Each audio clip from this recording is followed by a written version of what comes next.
بسم اللہ الرحمن الرحیم۔ دوستو، اللہ تبارک و تعالیٰ قرآن مجید میں ارشاد فرماتا ہے، اور اس دن سے ڈرو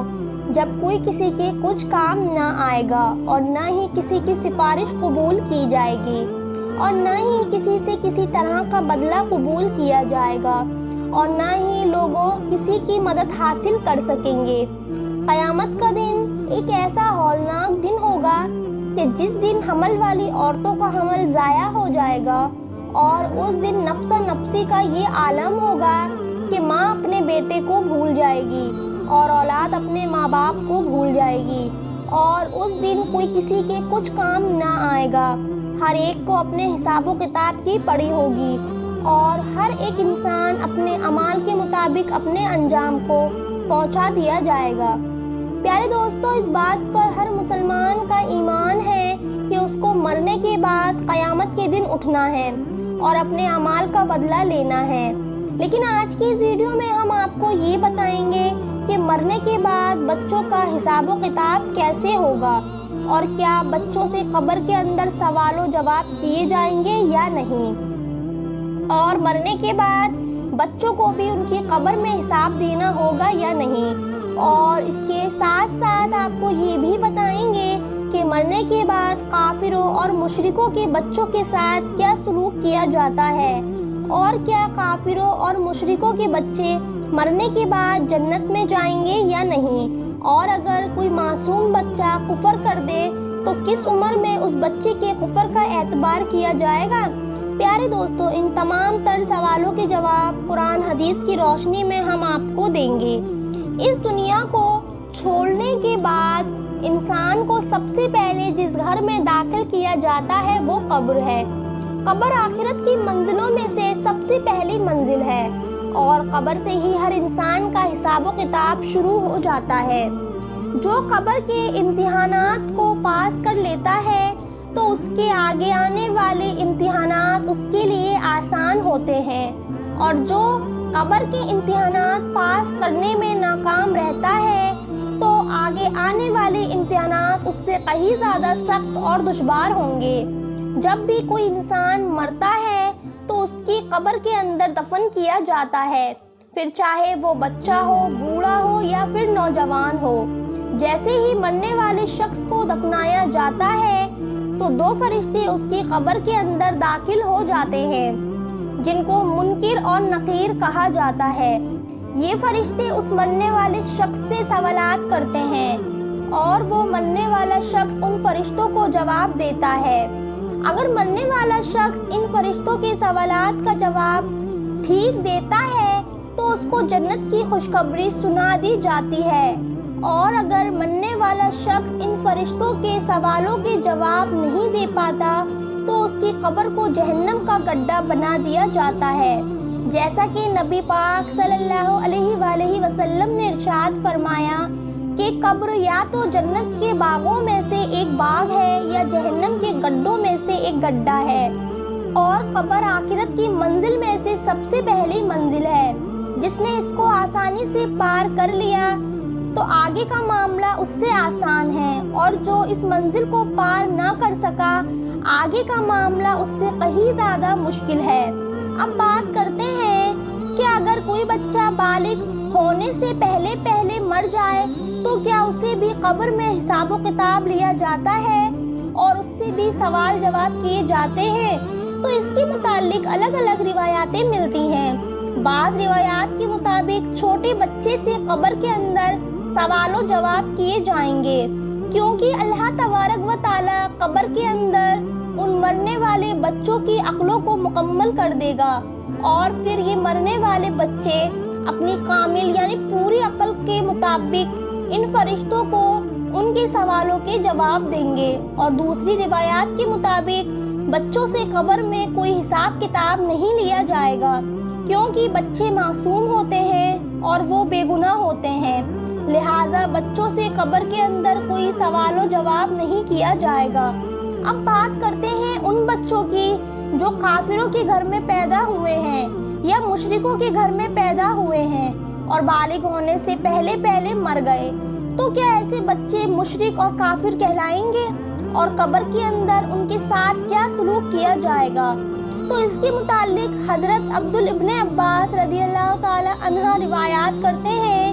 کہ جب رسول اللہ صلی اللہ علیہ وآلہ وسلم سے مشرکین اور کافروں کے بچوں کے بارے میں سوال کیا گیا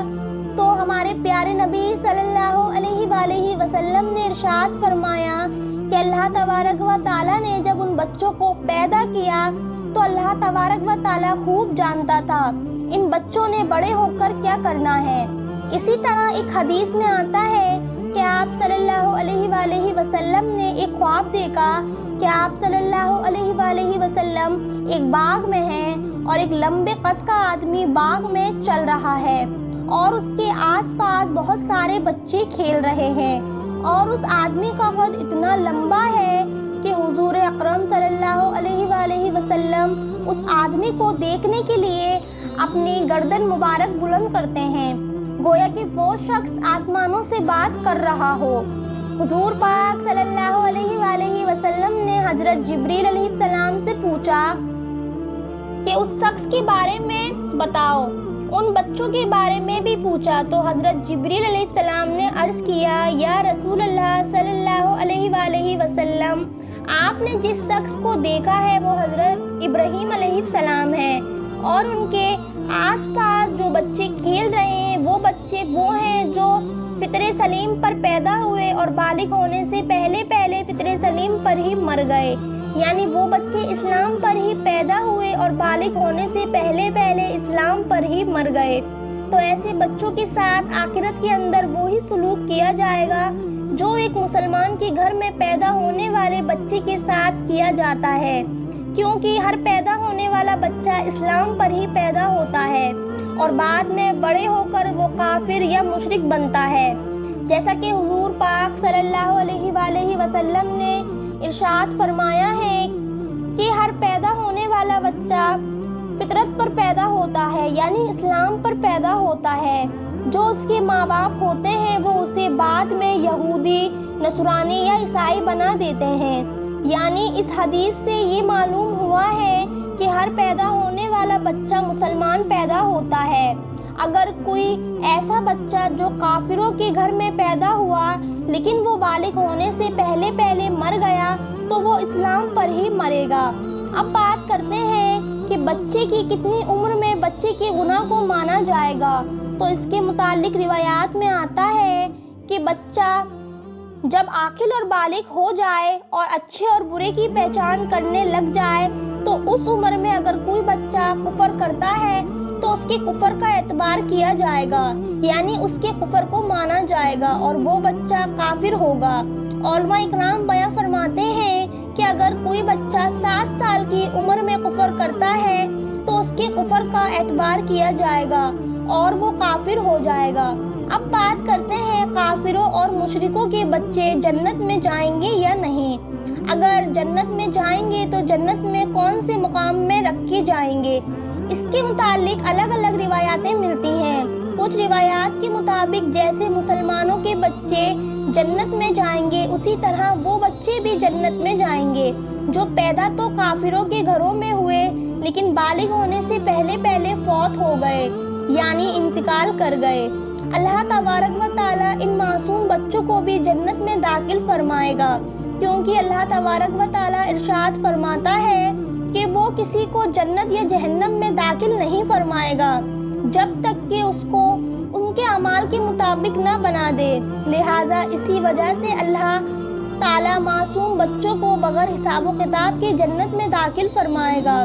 اور کچھ روایات کے مطابق کافروں اور مشرکوں کے معصوم بچے جنت میں تو داخل ہوں گے لیکن یہ جنت میں جنتی مسلمانی بچوں کے مستحق ہوں گے اور ان کی خدمت ڈیوٹی سر انجام دیں گے۔ اور کچھ علماء اس مسئلے پر خاموشی اختیار کرتے ہیں، ان کا یہ کہنا ہے کہ اللہ تبارک و تعالیٰ بہتر جانتا ہے کہ اللہ پاک کافروں کے بچوں کے ساتھ کیا سلوک فرمائے گا۔ ناظرین، ان تمام تر روایاتوں سے سب سے صحیح روایات یہ ہے جو بھی بچہ بالغ ہونے سے پہلے فوت ہو جاتا ہے تو اللہ تبارک و تعالیٰ ان کو بغیر حساب و کتاب کے جنت میں جگہ عطا فرماتا ہے اور بالغ ہونے سے پہلے پہلے مرنے والے تمام بچے حضرت ابراہیم علیہ السلام کی ذمہ داری میں ہوتے ہیں اور ان کو حضرت ابراہیم علیہ السلام کے پاس رکھا جاتا ہے، پھر چاہے مسلمان کے بچے ہوں یا کافروں کے بچے ہوں۔ اللہ تبارک و تعالیٰ سے دعا ہے کہ اللہ تعالیٰ ہمیں نیک اعمال کرنے کی توفیق عطا فرمائے اور تمام ان تر برائیوں سے ہمیں بچائے جن برائیوں کی وجہ سے پہلی قومیں ہلاک ہوئی ہیں، آمین۔ پیارے دوستو، کیسی لگی آپ کو یہ ویڈیو؟ میں امید کرتی ہوں کہ آپ کو پسند آئی ہوگی۔ اس ویڈیو کو زیادہ سے زیادہ اپنی فیملی ممبرز میں، اپنے دوستوں میں شیئر کریں اور ہمارے چینل اسلامک کہانی کو ضرور سبسکرائب کریں۔ کمنٹ باکس میں اپنی قیمتی رائے کا اظہار ضرور کریں۔ تب تک کے لیے خدا حافظ دوستوں، ملتے ہیں دوسری ویڈیو میں۔